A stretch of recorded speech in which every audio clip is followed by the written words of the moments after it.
Hello and welcome to Entrepreneur State of Mind. I'm your host, Krista Smolda, and as you know, all of my guests are dynamic, successful entrepreneurs. And today we have a very accomplished one here with us, Merrick Rosenberg. Thank you for joining us. Thank you for having me, Krista. Now, Merrick is an accomplished author, and he is the CEO of Take Flight Learning. These are the two books that he wrote, which we will talk more about later.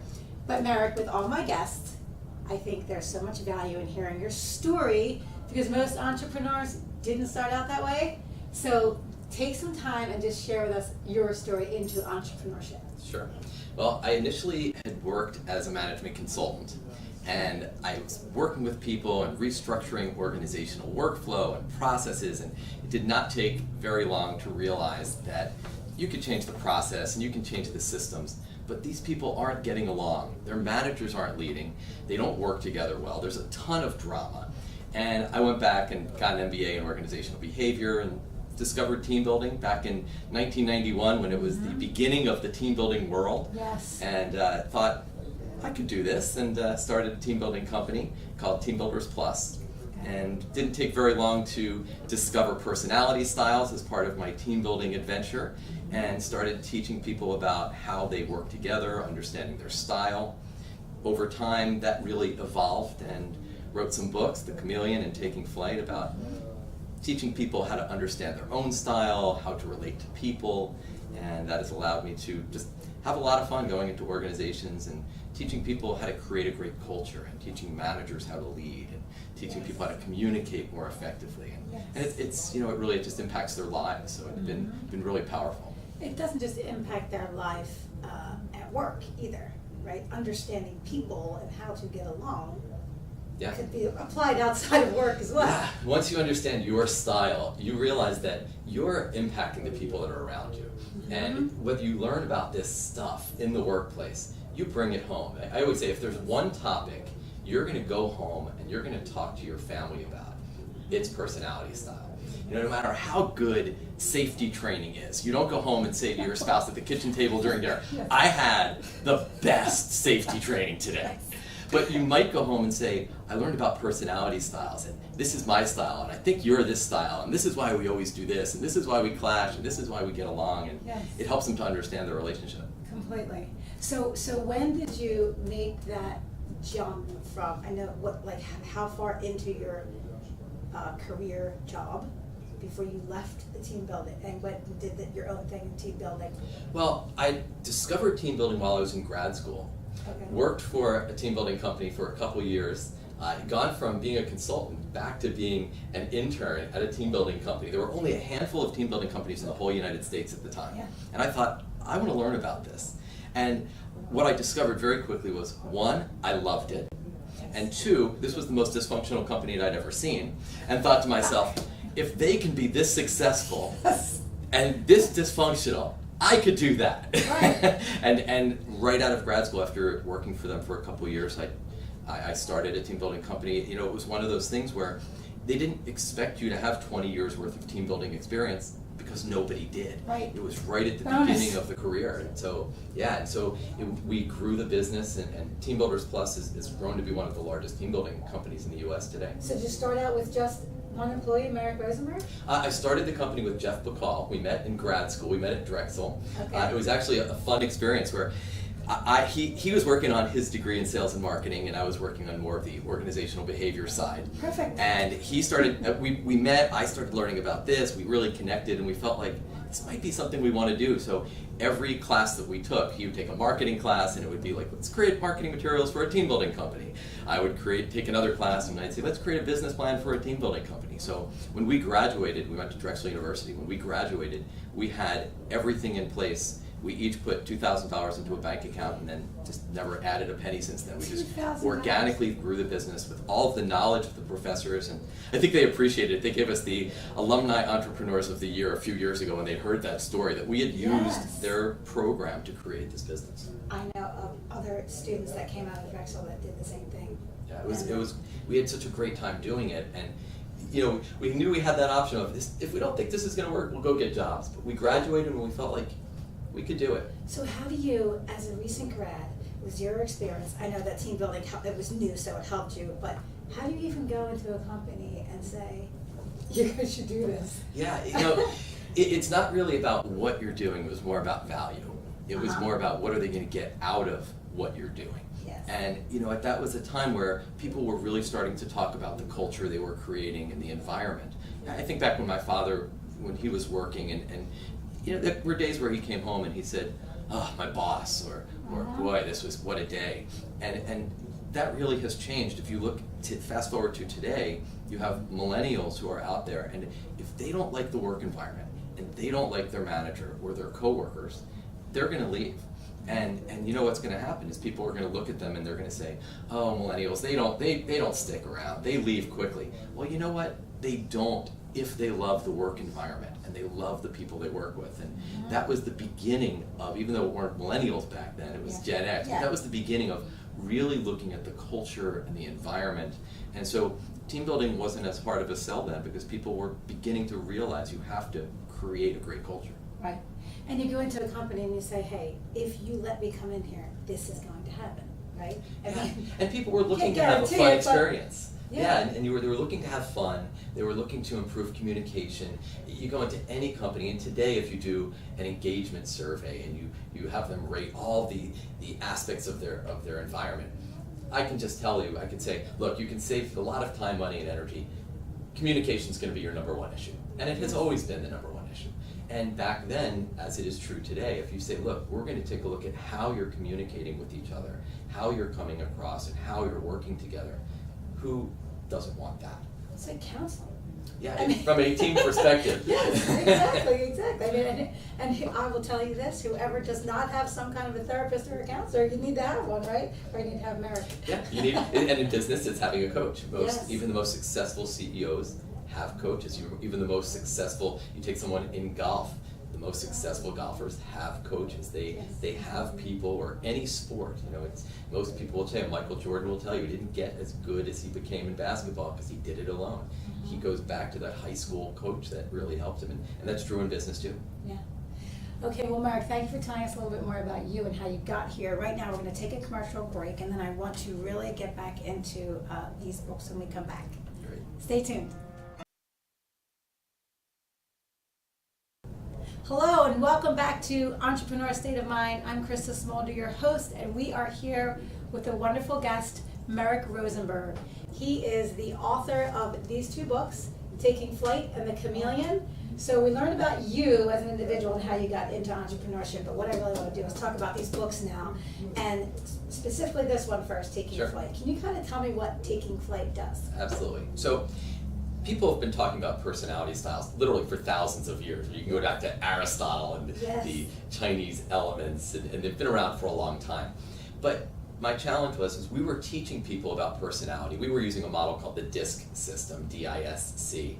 But you'd go back 2 years later and people didn't remember them. They'd say, "Oh, I took that assessment and I'm the D, I think. Which one's that?" And I'm like, you're killing me.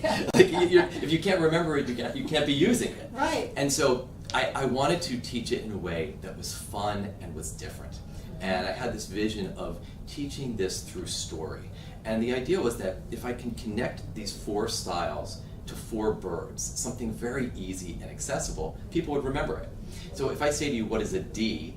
You'd be like, what's the D? I don't know what the D is. But if I were to say to you, when you picture an eagle, what do you think? When you picture an eagle, what do you think? A leader, big and bold and confident, take charge, right? Yes. Whereas a parrot, fun, goofy, social, playful, optimistic, enthusiastic, they bring fun. Yes. If I were to say to you, when you think of a dove, what's the first thing you think of? Calm, peace. Calm, harmonious, peaceful, helpful. How about an owl?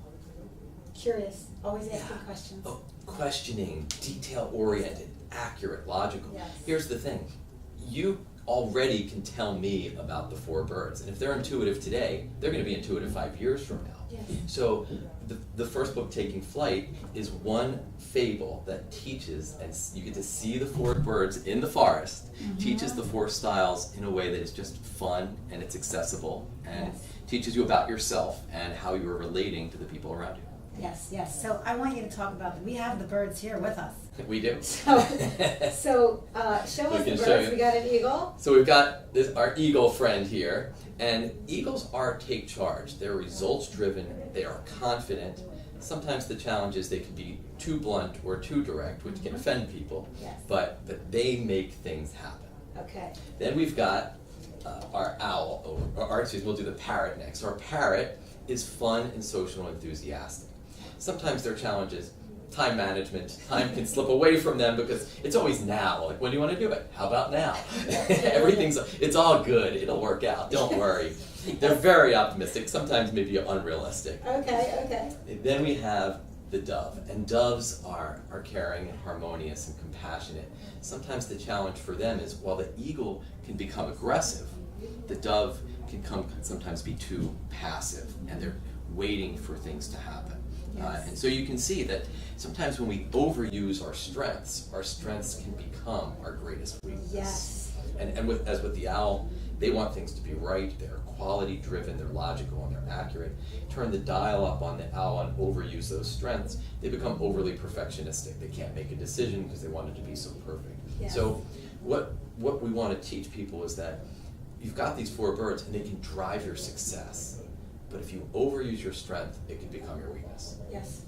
So you go into organizations. Tell me how that would work. If you said, you know what, I'm ready to hire you as my speaker, or Sure.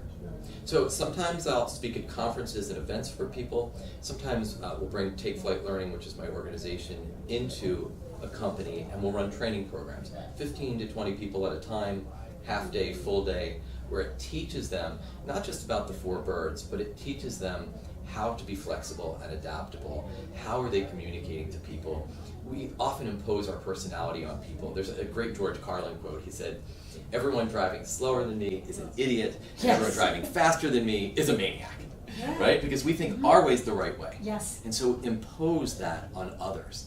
And what we really want people to see is just how often you're imposing your style on the people that you're working with. Mm-hmm. As a manager, are you imposing your personality on them and expecting them to act like you? So the first step is, who am I, right, as the boss? Who am I? Okay, I'm the eagle, let's Yeah. just say. And who is Merrick, Jane, who are each Right. of those?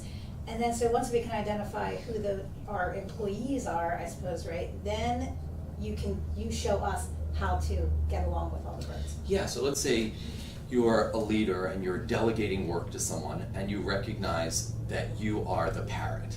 Mm-hmm. So you're this fun social parrot and you happen to be delegating to an owl, okay? But I'm the parrot and I walk in and I say to you, "I've got a project for you. It is amazing. It's fantastic. It's going to take us above and beyond anything we've ever done. Here's your goal. Here's when I need it. Any questions?" Now, as an owl, what's going on for you? Oh, you're like, oh, how do I do this? You're 1,000 miles an hour. You Don't need even more. worry. I believe in you, and that's why I gave this to you. So go for it, and then I'm off, right? And I've left you in this panic of, whoa, I need more information. Yes. And what I needed to understand was, yes, I'm a parrot. I'm enthusiastic. I'm excited about this project. But you're an owl, and I need to flex to your style. And while it actually is going to take some energy for me to tone it down and provide a lot of detail, I'm going to satisfy your needs. And in the end, you get what you needed, and guess what I get? I get the results I wanted. So perfect segue, because did you not just have to go from a parrot to a chameleon? Absolutely. It's being the chameleon. It's about Yes. being flexible and adaptable. And that's what I wanted to share in this book was, okay, now you understand these 4 styles. But how do you flex and adapt to people? So I wrote it as a fable. There are 22 fables, and each one teaches a different lesson of the personality styles. And so as an entrepreneur, you can probably attribute a lot of your success to being a chameleon, because you're going into different organizations, like, I don't know, you gave an example of a Lockheed Martin versus maybe an entertainment company. Sure. To sell your services, you've got to be a chameleon. Yeah, think about how you're promoting yourself, how you're branding yourself, how you're selling yourself as a salesperson. Let's just take it bigger. It's not just about me as an individual, as an entrepreneur, it's about a company. Yes. So let's just say you are this parrot, as we'll use that example, and you're very upbeat and motivational, but you walk into a company that is like a Lockheed Martin, which is very specific and very detailed, and there are processes and systems, but you walk in and say, it's going to be great. Yeah, no, that's not It's gonna just work. not going to sell them. So it's understanding who you are as an individual, who you are as a company, what is your brand, what is your projecting, what are you projecting, how are you positioning yourself. Yes. All of that plays into understanding yourself and the culture you create. Absolutely. Okay, so it's time for another commercial break, believe it or not. We'll be right back with more Entrepreneur State of Mind.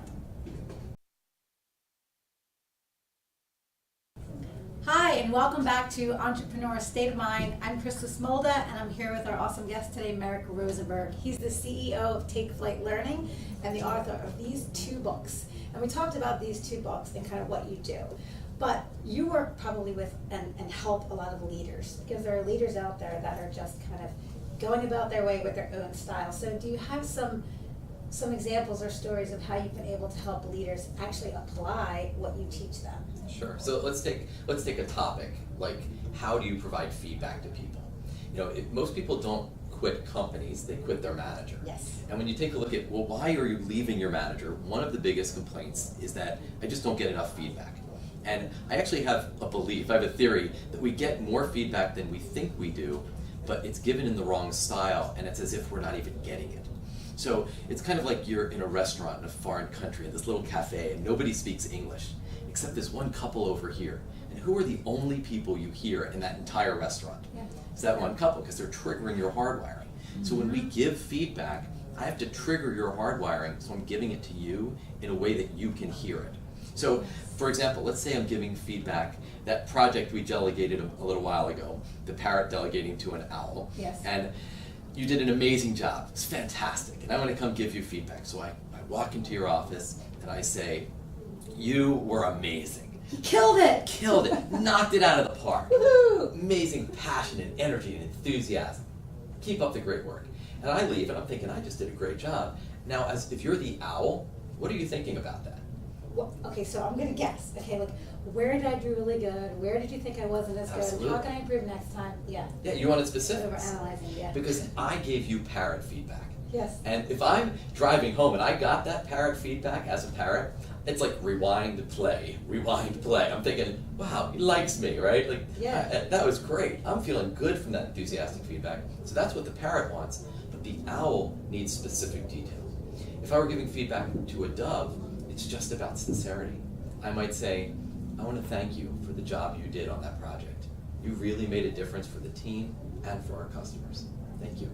Now, if you're a dove, how are you feeling right now? So wonderful. Right? You You've love your probably- job, you love your manager, you're gonna stay here for 20 years. Yeah, and you've probably never gotten feedback like that before. And the manager gets a hug from that kind of feedback. Yeah. And now, if you're an eagle, eagles care most about results. So what should feedback focus on? Yeah. Focus on the results. Change you what made, they you achieved. lifted X by 90% and Yeah, you so- saved X amount of money. Exactly right. I walk into an Eagles office and I say, I want to thank you for what you did on that project. You helped us achieve our goal, and because of that, we were able to increase this by 10%. You did a great job. Thank you. Do eagles like to get awards and recognized? It's not as much just the rah-rah recognition, but it's recognized for their achievements, for what they've accomplished is what's important to them. But think about how that just worked. I gave 4 very different types of feedback. And if I would have given the wrong type of feedback to somebody, it may be as if that didn't even count. If I gave that enthusiastic feedback to an owl, they're like, that wasn't feedback. So as a leader, as an entrepreneur, you have to think about what's important to people. What's important is they know where they stand and they know how they're doing. And if you're going to give them feedback, it's not just one size fits all. It's, I need to think about who I'm talking to and how that person is going to process what I'm saying, so I trigger their hardwiring. You're probably the best person to work for.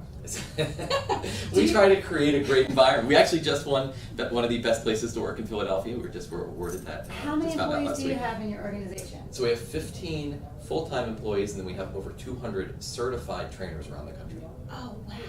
Okay, so back to entrepreneurship. You probably maybe had a plan however many years ago of how this is going to work. Is it going according to your plan? Like, did you think that you were going to have an organization with 15 and certifying people to do what you did by yourself at one point? You know, I think once the birds flew into my world and that became a new way of thinking about personality styles. It Yes. really reinvented what we did. It allowed us to grow an affiliate network around the country. It allowed us to teach people in corporations how to use the birds as their personality style model. Yeah. So that's been a change over the past few years. Are you able to sign somebody up like that and be right? Yeah, I mean, often from a handshake, you can shake someone's hand. I mean, you picture if I walk up to somebody walks up to you and says, "Hi, nice to meet you." You know that's an eagle. Yeah. But if someone walks up to you and they say, "Hey, how are you? Right, So you great go, to meet you." "Hi." Yeah, you know you've got a parrot. And if they say, "Hi, it's so nice to meet you today," and you know you've got the dove style. And if they're more business-like, "Hi, nice to meet you, Merrick Rosenberg." It's the owl. Which bird That is the body most language. touchy? Could you- Doves tend to be more like, "It's so nice to meet you." Okay. Parrots can also be, That's touchy. yeah, like they're high-fiving, fist-bumping. Yes. Yeah, they can be, they're much more physical. I'm convinced I'm a parrot. All right, well, actually, this is the end of our interview, so I want to give you some time to promote yourself, your business, your books. So if you could just kind of look into that camera Sure. right there, and where can people find you, and any information you want to give to people? So you can find Take Flight Learning at takeflightlearning.com, and you can learn about the training programs we offer, as well as learn how to become certified to deliver personality styles training yourself. You can find me on Twitter at Merrick R, so it's at MERRICKR. We've got a great YouTube channel which has over 50 videos about personality styles. So that's the Take Flight Learning YouTube channel, and The Chameleon is available. It's available on Amazon, so check it out. Awesome, thank you so much. So I will say this, even if you're not a business or an organization, if you're a human being in the world today, there's no way that reading these two books is not going to benefit you, whether it's in your workplace or in your personal relationships or parenting relationships. So I've read these books and they're spectacular. Thank you. So make sure you check out Merrick Rosenberg. Thank you for joining on Entrepreneur State of Mind. I'm Krista Smolda. Have a great week.